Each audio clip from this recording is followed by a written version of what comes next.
Hello, and welcome to this episode of the Reset Podcast. I'm your host, Laura McGill, and this is part of my 29 Days of Magic Black History Month series, where I interview a dope Black woman every single day for 29 straight days.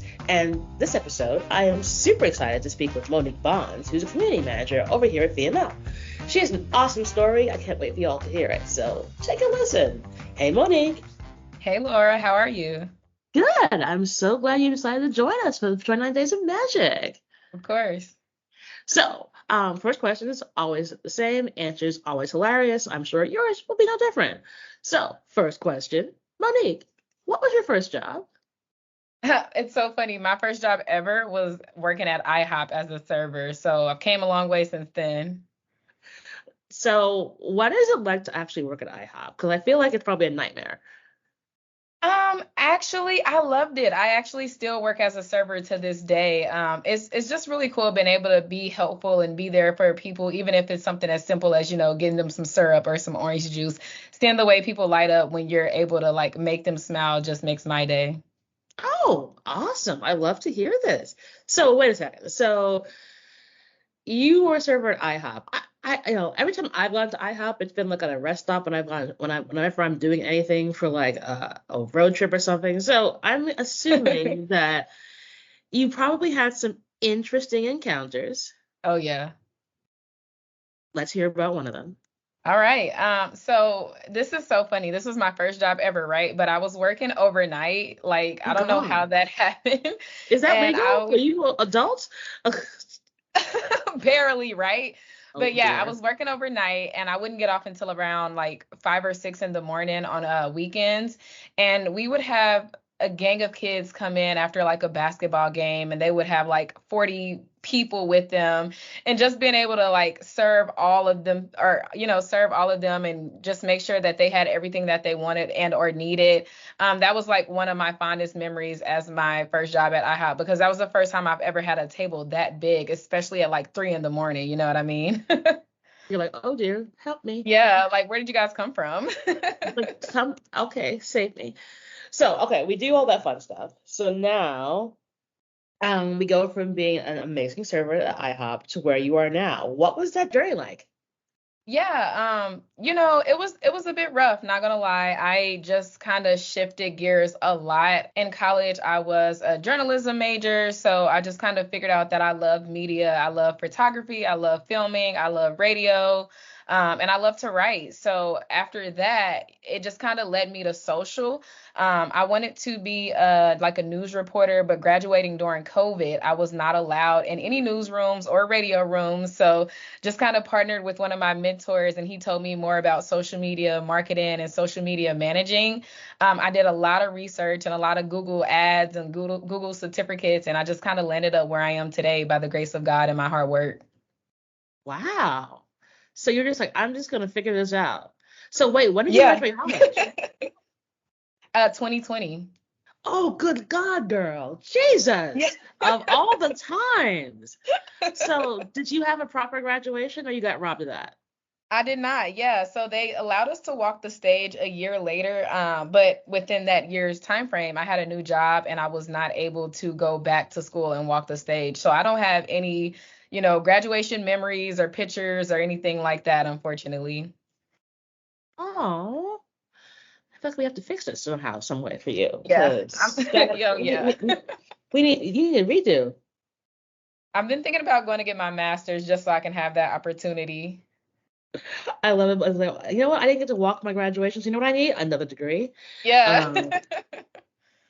So talk to me, obviously in the land of social media right now, the world is crazy. Obviously we've got, X, Twitter. I mean, I'm always gonna call it Twitter. That's its Right. name. I don't care what anybody says. But what's the world like for you? Are you in the trenches, driving through the muck of Twitter and threads and all that fun stuff? Where do you sit in that universe? Oh, I sure am in the trenches all day, every day. It's gotten to the point that I don't necessarily like to scroll my personal feeds because like I've done it all day at work, you know what I mean? Oftentimes people ask me like, "Oh, so you're a social media manager? Are you like an influencer as well?" No, absolutely not. I don't want to. I don't want to be perceived on social media any more than I already am. But don't get me wrong, I love it, and I love being able to like foster those communities for the brands that I've worked with, and like just seeing how people react when they see a brand in their comments or a brand send them a DM. That's something that warms my heart every time.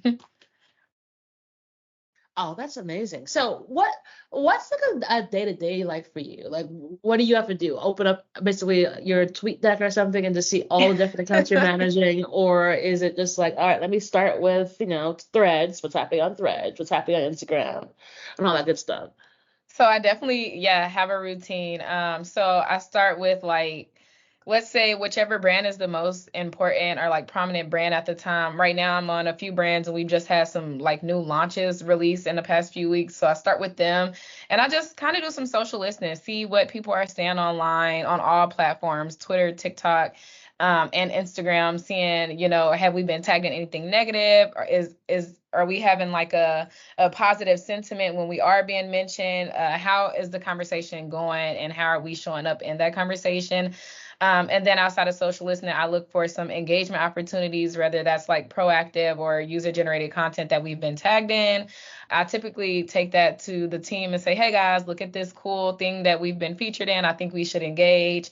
Most of the times they agree because like I know the rules of things that we don't engage with. So they never have like oh no, let's not engage with that. But yeah, I mean, it's really a lot of social listening, a lot of like community management and community building, and then looking for those new opportunities to show up for the brand. That's really good. So obviously, like we're filming this in February, and there was this viral Elmo moment that warmed my heart. But I was like, oh my God, poor Elmo. Yeah. What did you think about that and what that meant for the world? First of all, I thought it was the cutest thing ever. I am obsessed with Elmo still as an Same. adult. So I thought that was just so cute and sweet and pure. And I know Elmo was not prepared for what happened. Like people were really being truthful in their opinion, saying like, Elmo, we're going through it. Elmo, we're stressed. Elmo, we're broke. And Elmo was probably like, wait, what? But I thought it was cool. And then he followed up with like a site to go and check in on your mental health and like what you can do if you're feeling down or depressed and things like that. And then I also thought it was really interesting. There was like a news outlet. I want to say it was like the Hollywood Reporter. They shared that exact tweet today, like just checking in. Yes. How's everybody doing? And I'm like, we are not gonna steal Elmo's swag. Like Elmo did that as a genuine moment. So for other brands to hop on and try to do the same things, it comes across as like ingenuine and just kind of following a trend in a sense. And it wasn't a trend. This was a really uh positive interaction where Elmo was genuinely checking on us. Well, that's what I thought was so disgusting when I saw that the Hollywood Reporter one. Because I'm like, who is going to be like the Hollywood Reporter gives a damn about us? Right? One. And two, like it's Elmo. And I think it's funny because like I wrote on someone's post about him because I was like, it told me three things. One, always check on people. Two, nostalgia does work because thousands of people of all different walks of life, when a little 3-year-old red puppet asked how you were doing, you responded. Yeah. And three, kids programming actually does work. Oh Like, yeah. if you like, we were all of us became little kids again, and I can remember thinking, I don't know when I saw it, and I was like, should I reply? I'm like, I'm having a day because it was Monday, and I was like, oh. But the fact that we all felt comfortable to do that tells you about, there is something comforting about someone asking, how are you? Yeah, those are really good points there. And I like the last point the best, that the kids programming does work. I think right now with everything being so oversaturated and kids, scrolling TikTok and YouTube, take it back to the basics. You know what I mean? We see the effect that Elmo had just from that tweet alone. So I love that point. It's it's really interesting that like how the world has just changed. And you're just like, yeah, no, I actually like that the fact that the little red puppet asked me. Thank you. It mattered to And then me. and then he went on and, was featured on the news and was, being interviewed by multiple stations. And I just thought that was the cutest thing ever. Yeah, and I think, and then kudos to Sesame Street for then starting the emotional well-being tab, where it was like, Yeah. like the whole squad came through and was like, wow, y'all are all dumping on Elmo. Hold on, let's let's cap for our boy, and also but also let you know that like we're like all of Sesame Street was here for you. And it's interesting because I'm sure you probably see a lot of this now of like, oh my gosh, Gen Z and social media is so terrible. Oh my God. What do you think about it as someone who obviously is Gen Z? I love it. I'm not gonna lie. I think that the way we've kind of changed the view on social media. I think at one point the influencers were taken over with like the luxury aesthetic and everything had to be very clean and pristine and neat. I think Gen Z has kind of came in and like kicked that out the door and, showed up as colorful and fun and, their authentic selves. I think after, years of lockdown, people kind of came out of that wanting to showcase some personality, who we really are, what we really enjoy. I think Gen Z is the future. That might be biased for me to say, but we are so aware. We have so many opinions, like we're very opinionated, but I think we're also the generation that speaks up and, we're going to fight for change. I love it. And what do you think when they say like Gen Z folks are lazy and like y'all don't want to work and all this foolishness? I mean, I'm like 50-50 because it's kind of true. Not for me personally, but a few that I do know. But like, can you blame us? I mean, who wants to work 40 hours a day, 5 days a week, chill for 2 days and start it over again? It's the same cycle until you're 70. Like, no, it should be a little more fun than that. I kind of agree with you. It's I mean I do think that the world has changed, and when I think about when I even started this series 4 years ago, which was February 2020 on a whim, and I was talking to folks, and they were super busy and like racing from meeting to meeting. I remember having to like run to someone's office to do an interview in between like her lunch because she was like a big executive, and it was just wild. hmm And to think now that a lot of us work from home, have this thing called Teams or Zoom or what have you, and like that's literally how we function now. It is, I don't need to go and do this. I can, choose how I want to work my life, and that's pretty much it. And you all will have to deal. Like that's Yeah. it.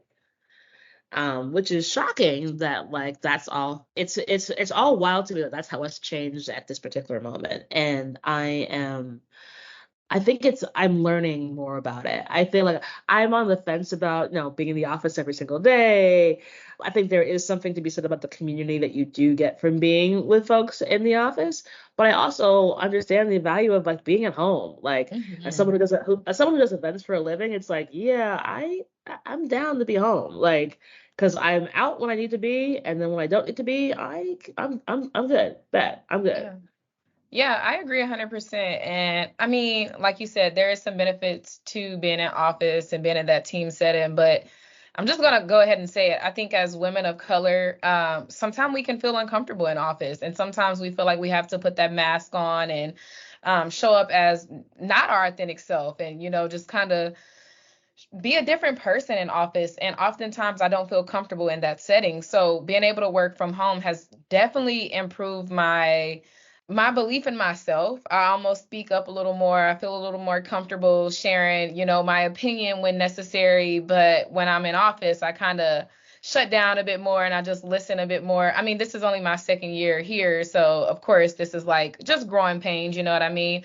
But again, some days I'm at home and I'm like, man, I've been at home all week. I need to, have some human interaction. I need to talk to people. So, again, it's like 50-50. Humans, I need them. I get it. It is rather important. And I think it is very much like the balance. And look, being a woman of color in business is always going to be challenging. And anyone who Yeah. says it isn't is lying. And as someone who has, built my career in a lot of different ways, I think it's imperative for us to, lift as we climb and help our next generation avoid some of the trauma that we all had, Mm-hmm. in terms of creating spaces and environments so that you all can grow and thrive. It's part of the reason why I don't put any restriction on 29 days, in terms of I think everyone has something to say, and it has lessons that they can share for folks to feel comfortable and learn from. And that's why I created this platform, because I think it's just so important to let every voice be heard. Yeah. So you're now in your second year of working. Talk to me about a time when you had a challenge where you're like, no one will figure this out, and then you did. Oh man, I joined a new client, or I joined like a new team last year. I want to say maybe like August. It was like right after my birthday. And the team was tough. It was no organization, no process in place. Like it was just kind of all over the place. No direct swim lanes. I'm not sure who I should be reaching out to, what I should be looking for, engaging with. It was just a challenge overall. And I know I was chatting with my manager and I'm letting her know that I'm having some struggles with the team and I don't know what to do moving forward. And that really helped me being able to count on someone and let her know, like, hey, I'm having some growing pains with this team. What should I do or what can I do moving forward? And she just kind of, helped guide me and showed me, like, maybe set up a meeting or set some time aside to do X, Y, and Z, or, track some of your. Okay, so just to go into a little more detail, I was having a hard time perfecting the tone of voice for the brand. Every brand has a different tone of voice, and this one was not 100% clear for the brand or for me. So me joining a team with a tone of voice that's unclear, how am I to engage on social if we don't know what direction we're, going in? So I just kind of preached that to my manager, and she said one time, like, maybe you should track all of the responses that are approved, that have been approved, and just kind of look at those before creating new responses when you find a new engagement opportunity. And that really helped, just being able to see, like, okay, this is what worked in the past, so I know this is the way that we're looking to go in the future. So just having someone on your side and being able to comfortably share your troubles with is something that really helped me grow. And even though I was having like challenges with that team, I do feel like I still learn with those challenges and those struggles. I think that helped me become a better teammate and a better coworker, and to know what I'm looking for and what I need when joining a new team. I love that. And that's a really great lesson to learn. Like, one, ask for help, and Yeah. two, ask for help, and three, ask for help, because it is one of those things where you never know who will be able to give you some surprisingly good guidance. So I'm really glad that you got that lesson early on in your career, because I know I did not when I first started. I was like, I'm just going to be in my struggle bus by myself and not ask for any help. Because again, you feel like you can't ask, because like again, sometimes the environments feel like it doesn't feel like it's a safe space for you to be able to do that. Mm-hmm. And so I'm super glad that you were able to have that, because it's, the world, you need to have those folks who can give you some guidance, who have your back. Otherwise, it ain't gonna work. Yeah. Uh, okay, interesting conversation now for you. You've now you're in an adult grown up job. What do you think you tell 18-year-old Monique? Oh my goodness, I love this question. So, fun fact about me, I give back to the youth and I go read to the kids, and I really want to be one of those people that inspire girls who look like me, because I was once that girl who had no idea this would be me.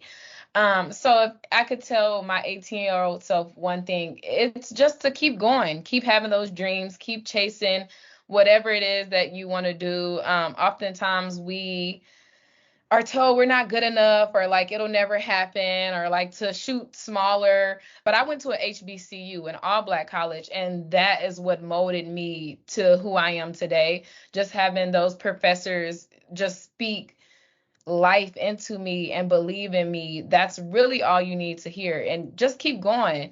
And another thing that really resonated with me, if you apply to a job and you're 100% qualified, you're overqualified. You need to reach bigger, like go bigger, go home, like they say. And it was another piece of advice that I got. Oh, you're here for a reason. When I first started out at VML, when I first started out at college, I was very in my own head, overthinking, feeling unsure of what the next step would be. But if you made it there, you're here for a reason. So leave your mark. And that's one thing that I would tell my 18-year-old self. I love that. It's like, yes, you are here for a reason. And more importantly, like, yes, you don't have to have every single thing that is on the job application. Because you always have transferable skills that are in different places that allow you to be far more interesting and more engaging. And don't just assume that you can't do it just because you don't have every single one of those qualifications. You definitely have to let your magic shine. Otherwise, like, no one's ever going to know about it. And I think the level of imposter syndrome needs to go out the window. And like, it is a bad word. And like, you were supposed to be here, and you will be here, and you will thrive. Like, that is bottom line. Because if you're talking, you can do this. You absolutely can. So, and I feel like, oh, I'm sorry. Go ahead. Go ahead. No, I was just gonna say, I just feel like we don't get that like love or that just support enough. Honestly, we might get it from family or friends or whatever, but it's different when an entire community is believing in you and supporting you and letting you know that you can do anything that you set your mind to. It sounds so cliche, but it's so true. Yeah, you need that support. You need that village.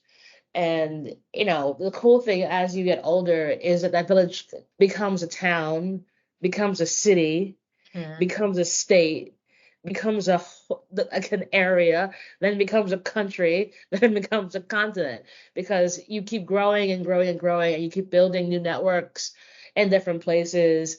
And those groups may never actually intersect, but the thing that has the most importance to all of them is that you're at the center. Yeah. Like, they all come to you. And so whether it's your alumni friends from your HBCU, it's your work friends, it's your activity that you do together, it is your friends from elementary school, your friends from high school, your friends from college. Like, it's so important to have these unbelievable networks over and over and over again in different places, because you never know when the benefit will come to you. So that's a big part of something I always impart on our younger folks, is that just keep making new networks and new connections. They don't have to intersect with everybody. Like, whenever I throw a birthday party, it's always like, well, I'm just going to throw a stick of dynamite in a room and see what happens, because I don't know if all y'all going to get along, but we're just going to see. Because you all love me, right? So it's fine. But you never know, when those groups will come together and like have your back in really beautiful ways. So as you grow, that's an important thing to always have. Just keep growing networks, keep growing communities, no matter where you are, and around common interests or common things you're doing. Keep the group chats going alive. But that's all so important as you get older in business and in life. 100%. I love that. So obviously, I'm sure that you don't live on the internet, and you actually decide to get off, especially when you're no longer doing your day job. So what does Monique do for Monique? What do you do for self-care? Man, I love self-care. My favorite form of self-care is shopping. It sounds so bad. I love to go shopping, whether it's like home shopping, personal shopping, skincare, like buying gifts for my family. I love just being in the mall, taking my time. I learned as a kid, like when I would go shopping with my mom, I hated shopping with other people. So now it's just me time, being able to just sort through things and take as long as I want to. I love it. And another thing I like to do is find new interests. Like, I look on Eventbrite and I see, what do they have to do this weekend? I went to a cooking class not too long ago, and I cooked some stuff that I never usually cook, and that was really fun and interesting. And then outside of that, I like to crochet. My friends make fun of me. They say, like, I'm too young to crochet, but I did it when I was a kid. I did it when I was a kid. My grandma, like, introduced me to crocheting. And now as an adult, looking for new hobbies and looking for things that soothe my mind, that are not on the internet, it's something that I enjoy doing. I mean, listen, if you crochet, fantastic. That's the most important thing. Like, as Yeah. long as you like it, that's all you like it, I love it. Like, come Yeah. on. I mean, do you make like hats, gloves, scarves? Scarves, blankets. I'm trying to make a hat, but I have not mastered going in a circle yet. So right now I'm like doing straight lines. So scarves, blankets, things like that work perfectly for me. I love this. This is fantastic. So, last question for you. Do you have a give and or ask of the audience? A give and or ask of the audience. Yeah, I mean, I just ask that the audience just spend time to open their mind and just look for new hobbies and interests. I think in today's day and age, a lot of women of color don't set a time aside to find new hobbies or new interests. Like how I said, my friends are making fun of me because I like to crochet. Maybe if you try crocheting, like you might like it. You never know. Pick up a new book or cook a new meal. Just try something new in 2024 and open your mind to new opportunities. I love that. And like I said, I think your crocheting sounds fantastic. And so there you go. Well, Um, thank you. Fantastic. You gotta find new ways. I mean, listen, you always have to find new things that you like. I mean, we all learn in different ways, and we all have crazy hobbies. That's we're supposed to have. Hobbies are Yeah. important. And also you never know who you might meet, and like, hey, listen, I'm a crocheter, you're a crocheter. Like, we should all do a crochet cocktail. Like, there you go. See? Yeah. Um, well, Monique, you are been just an absolute delight. So good getting to know you. Thank you so much for being part of 29 Days of Magic. Of course. Thank you for having me. Awesome. So we'll put all the details in the show notes to connect with Monique, learn about more about her crocheting and her living on the internet only from the hours of 9 to 5, which is, and so much more. But thank you so much. Thank And you. that is our show.